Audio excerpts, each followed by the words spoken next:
from KTUL Tulsa. You're watching Good Day Tulsa.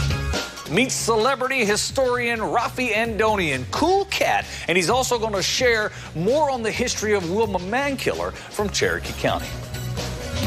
Well, everyone knows who George Washington is, but he's not the only person depicted on the quarter. There's another historical figure from right here in Oklahoma who's also sometimes present on our silver coins. This morning, we're happy to welcome celebrity historian Raffi Andonian to our show to tell us a little bit more about this very special woman who is on the quarter from right here in Oklahoma, Cherokee County.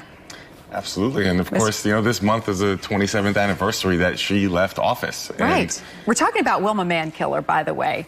Fabulous, fabulous woman, head of the Cherokee Nation for many years, first female elected for that position. That's right. And featured on our quarters here. Yeah, the U.S. Mint is doing 5 quarters this year featuring women, historic women throughout the country. And Wilma Mankiller is one of them from right here in Oklahoma, as you point out. Okay, so you brought some things in. I have not gotten one of these in circulation yet. I've been watching and looking. My son collects quarters. He has all the states, and but I have not come across any of these. And I understand you can get them at the bank or at the Mint. Yes, you go to the bank and ask for them, or you go to usmint.gov, and you can see more about the program that they're doing, featuring 5 different women this year. And you'll find Wilma Mankiller right on there, as you mentioned, historic because she's the first elected woman principal chief of Cherokee Nation. Okay, now you have some fascinating facts about her, and I thought I kind of knew. I'm friends with her daughter, Gina, and I thought I knew a lot about her, but you actually have some quiz questions for us this morning that I don't know the answer to. How many halls of fame is Wilma Mankiller inducted into? At least 4. At least 4. She's in the Oklahoma Hall of Fame, Oklahoma Women's Hall of Fame. She's in also the Minority Business Hall of Fame. Yes. And she's in the National Women's Hall of Fame, which is in Seneca Falls, New York, which is the birthplace of women's rights in the United States. The first women's rights convention ever in the United States was held there in 1848. Oh, my gosh. Okay, and so she, of course, was a member of that. Now, this also, some of the things that she was featured in an award-winning film about a program that she actually kind of initiated.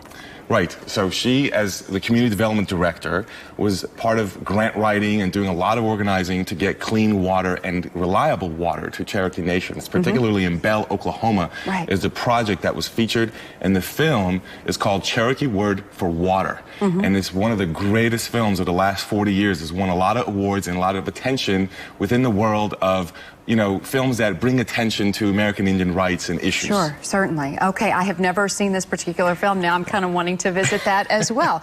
All right, so let's take a look at some of these, the beautiful coins that they have here. And you said you can go into ink and ask for these, or you can get them through the U.S. Mint as well.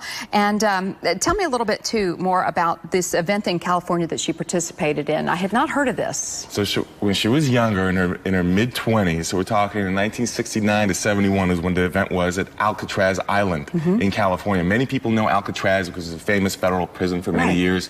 And a few years prior to the occupation of Alcatraz by a group of various American Indian activists that took over because they felt that with some of the treaties that had been signed in the past, that they had a claim to that land. Now, the federal prison had been closed by them, but the land was still available. So they occupied it for 2 years, bringing attention to these issues, right? It's part of what's called the American Indian rights movement of that era.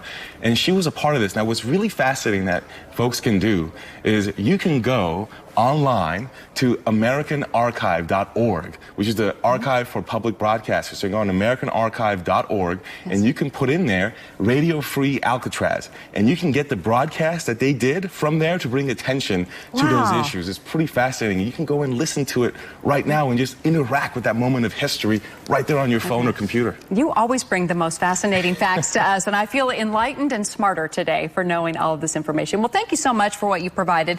And if you would like to check out celebrity historian Raffi Andonian, he has so many cool facts here. Visit this for more fun, more information. Check out celebrityhistorian.com. Fascinating stuff. Thank you.